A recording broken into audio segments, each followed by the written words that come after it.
According to this new information, the Russians have known about alien civilizations for several decades. To many this comes as no surprise. There have been rumors floating around for many years. Well-respected military and government scientists have been trying to speak out on this issue for some time now. In the vast majority of cases, the mainstream media either treats this like a non-event, or they treat it like the information is coming from very unreliable sources. This information is a big step in the disclosure process for mankind. In Soviet times, the Ministry of Defense was working on a secret project aimed at creating a superhuman with paranormal abilities. Under this project, a group of scientists managed to get in touch with a foreign, alien civilization. The head of this top-secret project shared some details with reporters for the first time. On a regular winter day in Moscow, in the comfort room with a fireplace, journalists were given a real sensation. A senior retired official of the Ministry of Defense, Lieutenant General in Reserve, Ph.D., a fellow of the Academy of Natural Sciences Alexei Savin, said that in the late 1980s a group of researchers from the Expert Management Unit of General Staff managed to make contact with representatives of another civilization. Interestingly, none of the journalists were particularly surprised but, rather, relieved with the confession.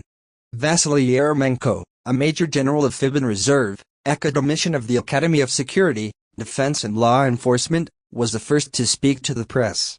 In Soviet times he served in the KGB and supervised the Air Force and development of aviation technology. Among his assignments was collection of information by the Air Force of the facts of appearance of unidentified flying objects. According to Vasily Yermenko, by that time there was an ample amount of such information. Missile units were even given a directive in case of detection of UFOs. The main task was not to create opportunities for reciprocal aggression. In 1983 to 1984, at the testing grounds of the Academy of Sciences by Vladimirovka, the Ministry of Defense and the KGB organized a large-scale study of paranormal phenomena. The military training site was not a random choice. Experts have long come to the conclusion that UFOs inevitably appear in places where military equipment and weapons are tested. We can say that we learned to summon UFOs in Vladimirovka.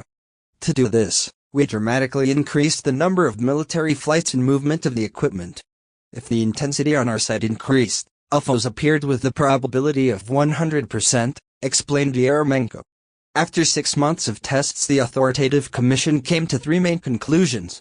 First, modern science was not yet able to identify such phenomena. Second, it could be reconnaissance equipment of the US or Japan. Third, it could be an impact of an extraterrestrial civilization. The UFO topic today is ubiquitous.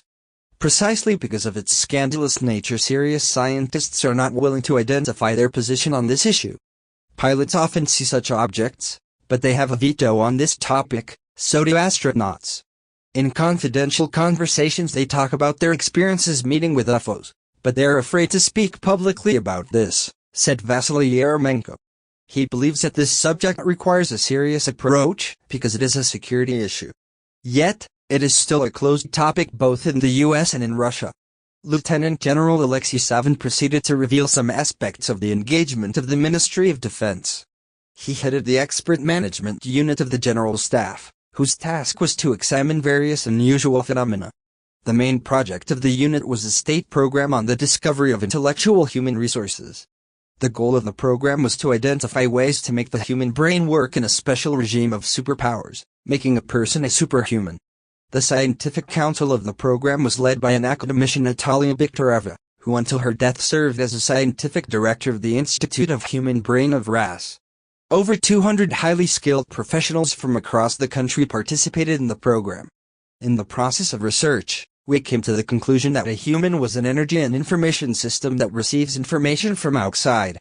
This is precisely why a human can manifest paranormal abilities, said Alexei Savin. In order to identify this external source of information, 3 groups were created.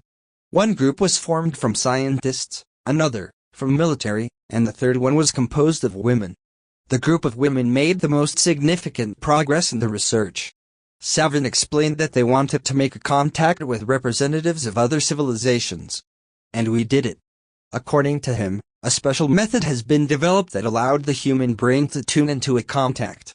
We had to tune energy contour of the human brain to a particular wave, like a radio, Alexei Savin explained. No hypnosis, drugs, or other similar methods were used in the course of the experiment. A special system of testing was also developed to separate the incoming reports from hallucinations and insanity of the experiment participants. The experimental results were impressive. 6 participants were given a chance of physical contact, and 2 of them even managed to visit an alien ship. According to 7, representatives of extraterrestrial civilizations revealed themselves gradually, giving away the information as they saw fit. In particular, they talked about their government structure and education system. No information on the military could be obtained. The only thing they agreed to share was a scheme of the equipment for the diagnosis and treatment of various diseases. The head of the experiment explained that humans were like small children to them. Our civilization is too young to be of interest to them as a subject for a dialogue. Because we are also a part of the universe, we may harm ourselves and other civilizations with our foolish actions, so they are looking out for us. The program of communication with extraterrestrial intelligence had been developed for several years until politics intervened. In 1993, the study was stopped and the unit disbanded. According to 7, he was able to retain only a small number of documents. Most of them, including photo reports, are still in the archives of the Ministry of Defense. Incidentally, the unique method for the development of the phenomenal abilities of an individual, until recently, was used in the academy named after Gagarin until it was disbanded by the former defense minister Serdyukov. Yet, the core of the research team was preserved. 4 years ago we tried to repeat the experiment, and we were successful, said Alexei Savin. According to him, today this work continues, and the brains and talented people are still present in the defense industry. Answering the question of Pravda, why it was decided to announce it to the media, Savin replied, "Why hide something from people? Instead, they need to prepare for new challenges.